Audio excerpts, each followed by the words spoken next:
मित्रों नमस्कार। आप है बसंत गुरु जी के साथ।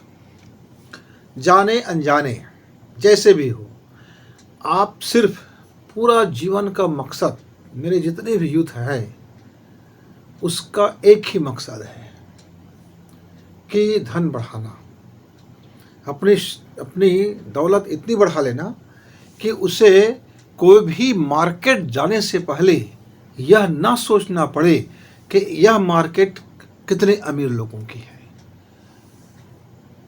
अमूमन होता क्या है, हम जैसे मध्यम परिवार के लोग मार्केट में जाने से पहले ही इस बात को डिसाइड करते हैं कि यह मार्केट कितने पूंजीपति लोगों के लिए है, हम जन सामान्य के लिए है कि नहीं है। अब जैसे आप पटरी में, रोड किनारे में और एक चारपाई में मिलने वाली सामान है, उसको कहा जाता है कि ये गरीब लोगों के लिए है। गरीब लोगों की मार्केट सुबह खुल जाती है, 4 बजे सुबह होती है और 8 बजे तक चला जाता है। फिर जितने भी आप पटरियों में देखते हैं और ठेले में देखते हैं, ये सब गरीब लोगों की दुकान है, वो मार्केट होता है। फिर एक छोटी छोटी दुकान होते हैं, अलग अलग होते हैं, और एक मंजिल में बहुत से ढेर सारे छोटे छोटे ऐसे व्यापार चलते रहते हैं, वो मध्यम वर्गों के लिए है। और जब माल जाते हैं तो हम वहाँ देखते हैं कि कुछ बड़े वर्गों के लिए है, खास जिसके पास पूंजी है। और यदि हम सुपर मार्केट जाते हैं तब वहाँ लगता है कि यहाँ तो और बस एक स्पेशल लोगों के लिए है। और शोरूम में तो हम मध्यम वर्गीय लोगों के लिए वो बिल्कुल केवल देखने के लिए होता है कि हाँ आजकल शोरूम में क्या दिख रहा है। मित्रों, तो हमारे आजकल को जो नौजवान है, जो यूथ है, वो इतना धन कमा लेना चाहता है कि उसको किसी भी मार्केट में जाने से पहले सोचना ना पड़े, कोई भी वाहन लेने से पहले उसकी वाहन की कीमत देखना ना पड़े, कितने लाख का है, 50 लाख, 60 लाख, 70 लाख, 1 करोड़, 2 करोड़, 3 करोड़, कितने का है ये। मतलब उसको ऐसे जैसे अपन चन्ना मुर्रा खरीदते हैं, अपन कोई भी चीज़ खरीद लेते थे, ऐसी वो चाहते हैं कि उनके हाथ में इतनी, जेब में इतनी पैसा हो। पर होता क्या है, इतना कमाने के बावजूद भी मेरा आज के युवा अपने आप को गरीब फीलिंग करते रहते हैं। मेरे खाता में हर कितना है, 50 लाख भी नहीं है, 1 करोड़ भी नहीं है, 10 करोड़ भी नहीं है। क्या बताऊं, मेरा एक बड़ा इच्छा था बंगला बनाने का, और वो इतना महंगा हो गया कि अब क्या बताया जाए। घर का रेंट ही इतना ज़्यादा लग रहा है, इतना इतना रेंट देना पड़ रहा है कि कमाई का आधा हिस्सा रेंट में चला जा रहा है, खाने पीने में निकल गया। फ्यूचर के प्लान के लिए निवेश करना, ये करना, वो करना, इससे पूंजी बढ़ाना, उससे पूंजी बढ़ाना, और हाथ पैर मार रहे हैं मित्रों। लेकिन आप अपना धन बढ़ा सकते हैं, हाथ पैर मारने से नहीं, खुजली करने से नहीं, ईर्ष्या करने से नहीं, जल कर खाक होने से नहीं। मित्रों, इसके लिए धैर्य विकसित करना पड़ता है।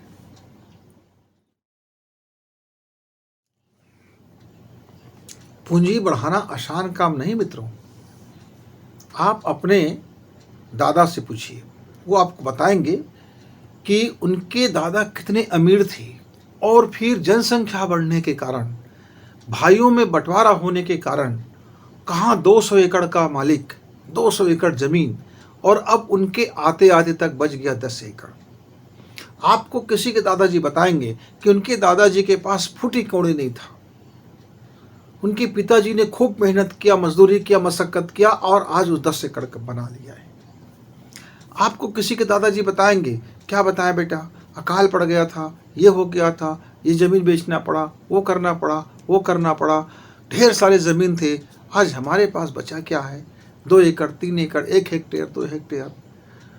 और किसी के दादाजी आपको बताएंगे कि रोज़ मजदूरी करते थे, रोज़ कमाते थे, रोज़ खाते थे, उसके बेटे ने पढ़ाई किया, बिजनेस किया, और खूब मेहनत की, और धीरे धीरे करके आज हमारे पास इतना हो गया है। मतलब अमूमन आज से 50 साल का व्यक्ति, चाहे बहुत बड़ा आदमी हो या उस समय का गरीब हो, इस समय सब मिडिल क्लास में आ गए हैं।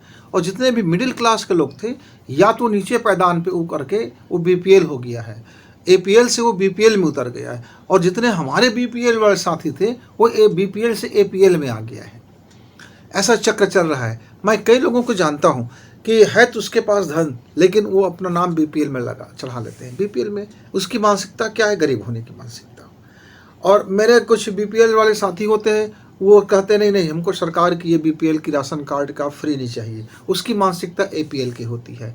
तो मानसिकता सेट आपका जो होगा लाइफ में, आप वही बनते हुए चले जाते हैं। पहली फार्मूला ध्यान रखना कि जीवन की मानसिकता आपका क्या है। आप अपने बाबत, अपने घर की पूंजी के बाबत कितना सम्मान रखते हैं और कितना अपना भाव रखते हैं, ये दूसरी बात। फिर कड़ी मेहनत करना तीसरी बात है। शरीर से कड़ी मेहनत और बुद्धि से कड़ी मेहनत। आदमी केवल बुद्धि से कड़ी मेहनत करेगा तो फिर हो सकता है कि वो मुकम्मल धन ना बढ़ा सके, फिर उसको शरीर से भी कड़ी मेहनत करना पड़ता है। लेकिन समय का आप हमारे पास 24 घंटा है, 24 घंटे में से आप 8 घंटा निकाल दीजिए सोने के लिए, 2 घंटा आप खाने पीने के लिए, 10 घंटा, 2 घंटा आपका यूं ही निकल जाता है, 12 घंटा निकल गया। 2 घंटा आप ट्रेवलिंग के लिए निकाल दीजिए, इधर उधर जाना है, इनसे बात करना है, उनसे बात करना है, सोशल मीडिया में लगे रहना है। अब हमारे पास 12 घंटा बच गया, 12 घंटे से 2 घंटा और आप निकाल दीजिए, अब बच गया हमारे पास 10 घंटा। 10 घंटे में इसको हम यदि उत्पादकता बनाने के शुरू करते हैं, अपने काम में ध्यान देते हैं, तो वो होता है हमारा आपका 8 घंटा का काम। लेकिन हमारे बहुत सारे युवा वो 8 घंटे में भी 8 घंटे काम नहीं कर पाता। वो अभी काम करने बैठा है, मोबाइल पकड़ा, कहीं से बात करने लगे, कहीं उनसे बात करने लगे, उनसे बात करने लगे, या उधर उधर मुन लगे, उधर उधर मुन। अब कुल मिला के उनके जो दिन का प्रोडक्टिविटी है वो 1 घंटे का हो गया। 23 घंटे का उन्होंने क्या किया, बर्बाद कर दिया। तो समय का प्रबंधन उसने नहीं किया, टाइम मैनेजमेंट नहीं किया, तो धन का मैनेजमेंट कैसे होगा। आप चाहते हो 24 घंटा में हम 1 घंटा काम करें और 24 घंटा जितना हमारा धन बढ़ जाए, तो मित्रों इसको ठीक कर लीजिए। ऐसा नहीं होता। धन को बढ़ाएगा, लेकिन कब, जब आप मैनेजमेंट करना सही जानेंगे।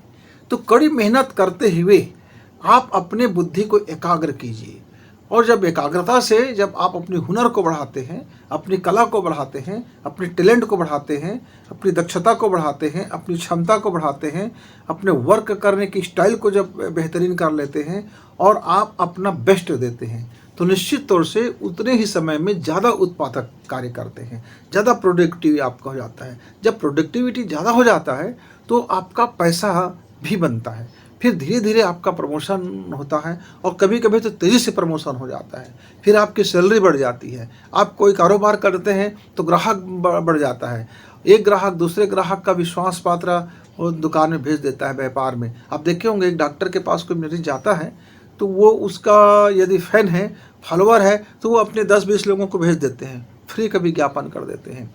कोई परचून की दुकान में आप कोई सामान लेते हैं, आपको अच्छा लगता है, तो आप 2-4 लोगों को ऐसे एडवर्टाइज कर देते हो। मतलब यदि आपका स्वभाव, आपका नेचर, आपका गुणवत्ता है, तो 2-4 विज्ञापन करने वाले, फ्री का विज्ञापन करने वाला आपको मिल जाता है।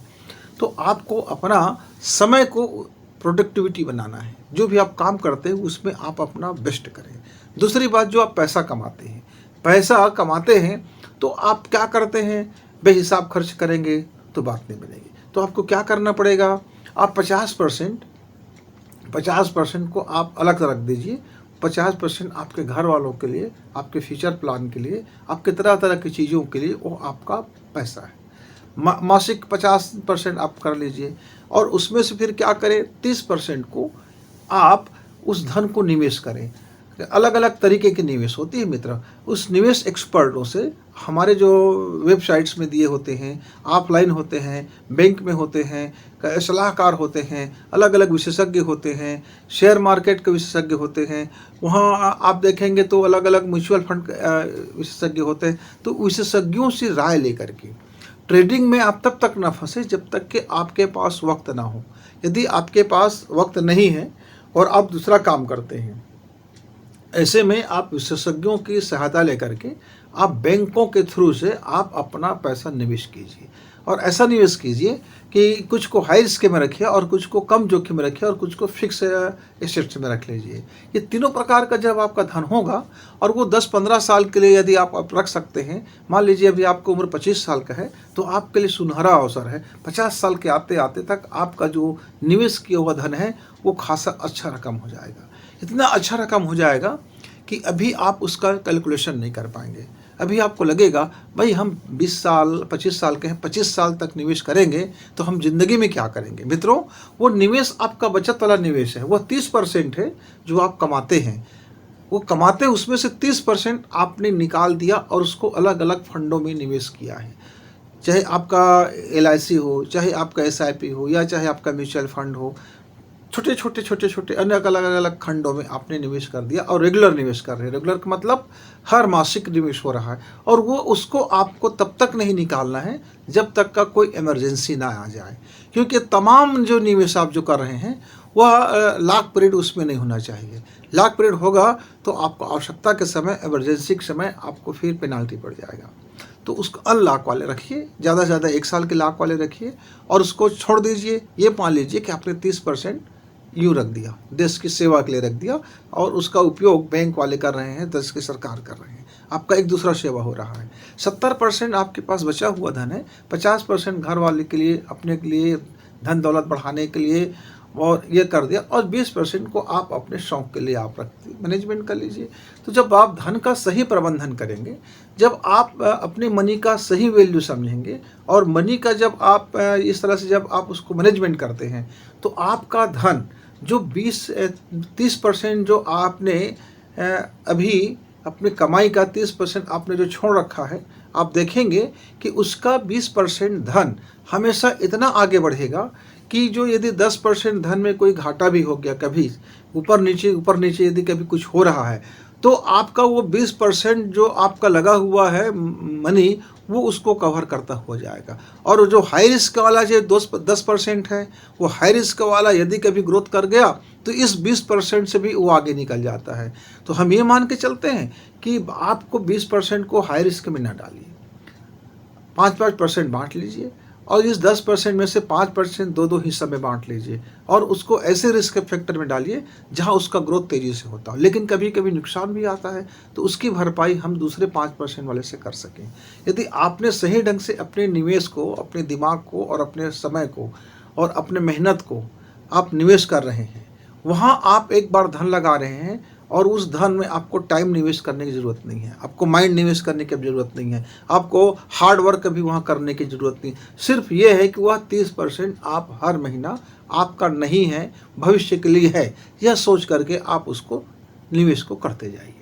मित्र, यदि आप इस तरह से अपनी पूंजी को, पूंजीगत व्यवस्था को बढ़ाते हैं, वह पूंजी आपका वो बढ़ता रहेगा। आप 30 साल के हैं तो आपके पास 20 साल का मौका है, 50 साल के होने में। आप यदि 40 साल के हैं तो 10 साल का है, आप 45 के हैं तो 5 साल का है। आप 50 साल से ऊपर की बात क्यों नहीं कर रहे हैं? क्योंकि 50 तक तो आपके पास एक जब धन राशि होगा, तो आपका जो परिवार, आपके जो बच्चे होंगे, आपके जो परिवार होंगे, उसकी भी शिक्षा दीक्षा के लिए ज़रूरत पड़ेंगे। तो 50 से 60 के बीच में आपको एक लंबी राशि की और एक मुश्त राशि की आवश्यकता पड़ सकती है। क्यों? उस समय आपको अपना नया मकान बनवाना है, नया घर बनवाना है, नई चीज़ें लेनी हैं। अब आपका शारीरिक बल कमज़ोर होता जा रहा है, और आप दुनिया अलग अलग चीज़ों में बहस करते जा रहे हैं, तो उस समय के लिए आपके पास वह धन बढ़ेगा और जीवन भी अच्छा चलेगा मित्रों।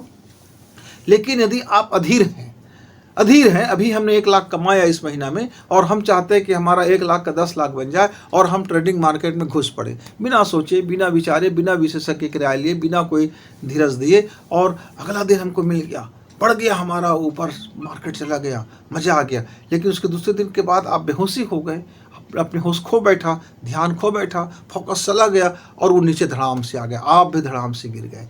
तो ऐसे यदि बेवकूफ़ियाँ वाली हरकत करेंगे मित्र, तो फिर आपकी वह अधीरता में जितना भी कमाया धन है वो निकल जाएगा। मेरे एक मित्र था, और वो मित्र हमेशा कहते थे कि मैं पैसे का पेड़ लगाऊंगा। तो हम बचपना में क्या करते थे, हम पैसे की बीज खोजा करते थे। तो एक बार हम दोनों मित्र अपने चाचा के दुकान में गए। हम लोग अब ज़्यादा दूर तो जाते नहीं थे, गांव मोहल्ले में रहने वाले थे। चाचा जी का दुकान था जहां हम लोग अपना चना मुर्रा ले लिया करते थे, लड्डू वड्डू ले लिया करते थे, चॉकलेट वाकलेट खा लिया करते थे, हंसी मजाक भी हो जाया करते थे, और कभी कभी तो दूध वगैरह भी पी लिया करते थे। और मैं चूँकि अंडा वंडा खाता नहीं था, लेकिन मेरे वो जो दोस्त था वो ऑमलेट वगैरह खा लेते थे, तो उनके घर में पकते रहते थे तो खा लेते थे, संबंध अलग हो जाता था। गांव में एक अलग व्यवसाय चलता है, वहाँ पैसे का व्यवसाय नहीं होता, वहाँ संबंधों का भी होता है। केवल मार्ग ऐसा नहीं है कोई दुकानदार और हम ग्राहक हैं, ऐसा नहीं रहता था, बचपना की बात है। दुकानदार और हमारे बीच में एक पारस्परिक संबंध और रिश्तेदारी भी हो जाते हैं। तो मैंने एक दिन पूछा, चाचा जी, हम दोनों मित्र बहुत दिन से ढूंढ रहे हैं कि कौन से बाज़ार में मिलेगा पैसा का बीज कौन से बाज़ार में मिलेगा। तो उसने कहा कि बीज बनाने का मेरे पास मशीन है, बीज तो नहीं मिलता पैसे का, पर हम पैसे का बीज बना सकते हैं। मेरे पास एक ऐसा मशीन है और वो मशीन का कीमत है 1 पैसा। 1 पैसा आप मुझको दे दो, मैं वो मशीन आपको दे दूँगा। तो उस पैसे में हम आपको दे देंगे, तो फिर हमको क्या करना पड़ेगा? तो उसने बोला कि आपको ना एक छोटी सी काम करना पड़ेगा कि आपको जैसे हफ्ते में आप मुझसे रोज़ का रोज़ आप आते हो और अपना खाए खजाना और आपका चना मुर्रा खा के चले जाते हो, घर के लोग आपको बिल भर देते हैं। तो हफ्ता में 2 दिन आप अपना चॉकलेट का उपवास रख लेना, और ये जो पैसा बचेगा मैं आपको पैसा दे दूंगा, मैं उस खाता में मैं लिख लूँगा, आपके घर वाले से ले लिया करूँगा, लेकिन 2 दिन के चॉकलेट का पैसा मैं आपको दे दिया करूँगा। और उस मशीन में आप उसको डाल देना, डालते रहना। जब आप 11वीं क्लास पास हो जाओ, 11वीं क्लास पास हो जाओ, तब उसको क्या करना, एक बैंक में जाना और बैंक में जा कर के उनसे बोलना कि मुझको इसको म्यूचुअल फंड में, ऐसा कोई फंड में ऐसा मुझे निवेश करना है, ये मैं उसमें डाल दूँगा और ये डाल दूँगा। और ये उसके बाद जब आप जब 30 वर्ष के हो जाओ, तब उस राशि को निकालना। देखना कि आपका पेड़, जो आपने 1 पैसे का जो पेड़ लगाया था, धीरे धीरे खाद पानी डाले थे, वो आपका पैसे बढ़ते बढ़ते एक वृक्ष बन गया और लाखों रुपए का बन गया है। हम दोनों बहुत खुश हुए, बहुत खुश हुए। अब खुशी को हम बता नहीं सकते, इतने खुश हुए कि हम नाचने लगे, कूदने लगे, कपड़ा को फेंक करके नाचने लगे। दोनों मित्र गले लगाए और बहुत जोरदार नाचने लगे कि हमको पेड़ पेड़ वाला बीज मिल गया जिसमें पैसा लगेंगे। अब हमको 2 गुल्लक दे दिया गया, 1-1 पैसे का गुल्लक, छोटा सा छेद था, और कहा था कि अभी निकालना मत, इसमें बस हफ्ते में 2 दिन की चॉकलेट की पैसा इसमें डाल दिया करना, ये बीज बन जाएंगे। मित्रों, उसका कहा तो उस समय हमें समझ में नहीं आया। हमें लगता था कि ये जैसे आम का बीज है या बबूल का बीज है, इस तरह से वो पेड़ बनेगा। लेकिन हमको समझ में बड़े होने के बाद आया कि उन्होंने जो हमको एक बचत का जो फंडा सिखाया था, सेविंग का जो फंडा सिखाया था, इसमें धीरज का फंडा था। तो मेरा वो मित्र था, वह तो 1 साल में नहीं हो पाया था और उसको गुल्लक को तोड़ दिया। तोड़ने के बाद उसको उसमें से कुछ पैसा मिला, तो उससे जा कर के बोला, चाचा जी से, इसमें तो कहीं कोई बीज नहीं है। तो बोले, बेटा आप धान को खेत में बोते हैं और बो करके आके आप जा कर के फिर उसको देखोगे कि मेरा धान उगा कि नहीं उगा। आप आम का बीज लगाते हो, खोद के देखोगे मेरा आम का बीज उगा कि नहीं उगा, तो सारा बीज सड़ जाता है। तो तुम्हारा तो आप गया तो गुल्लक गया, चला गया। अब तो तुम्हारा पैसा अब घर वाले ले लेंगे और घर वाले इसको उठा देंगे, तुम्हारा अब ठन गोपाल हो जाओगे। और हुआ वही, घर वालों ने उसका पैसा ले लिया और वो ठन गोपाल हो गए। पर मैंने अपने घर वालों से बताया कि भाई मैं इसको नहीं करना चाहता। तो बोले, आप अपना इसका उपयोग करो। और मैं उस चीज़ को सीख गया। यद्यपि समझने में वक्त लगा, लेकिन आप अपना धीरज के साथ यदि मेहनत करते हैं तो आप सफल बन जाते हैं। मित्रों, यदि आपको धन चाहिए, संपत्ति चाहिए, संपदा चाहिए, धन, संपत्ति और संपदा सारे अलग अलग चीज़ें हैं, और मनी चाहिए, शोहरत चाहिए, रुतबा चाहिए, और आपको महंगे से महंगे आपका संसाधन चाहिए, तो सबके लिए आपको कड़ी परिश्रम के साथ धीरज अपनाना पड़ेगा और साथ साथ आपको मैनेजमेंट करना पड़ेगा। धन का मैनेजमेंट, टाइम का मैनेजमेंट, आपके श्रेष्ठता का मैनेजमेंट, आपकी आदतों का मैनेजमेंट, आपके खान पान का मैनेजमेंट, आपके लाइफ स्टाइल का मैनेजमेंट। ये मैनेजमेंट है, प्रबंधन जो है, यही हमें संपत्तिवान बनाता है, यही हमें धनपति बनाता है, यही हमें समृद्धशाली बनाता है। तो मित्रों, धैर्य के साथ अपने कलाओं को विकसित करें, सफलता जरूर मिलेगी। हमारी शुभकामनाएं के साथ कि आप हमारे वीडियो को देखते हैं, समय देते हैं, आपका समय का कीमत आपको मिलेगा, जाया बिल्कुल नहीं होगा। क्या आप जो समय लगाते हैं, यह समय का निवेश भी होगा और जानदार निवेश होगा। आप देखना कि आपके यह लगाया हुआ कुछ समय आपके लाइफ में बड़े अनमोल बनते हुए चले जाएंगे, ऐसा मुझे यकीन है। और तो मित्रों,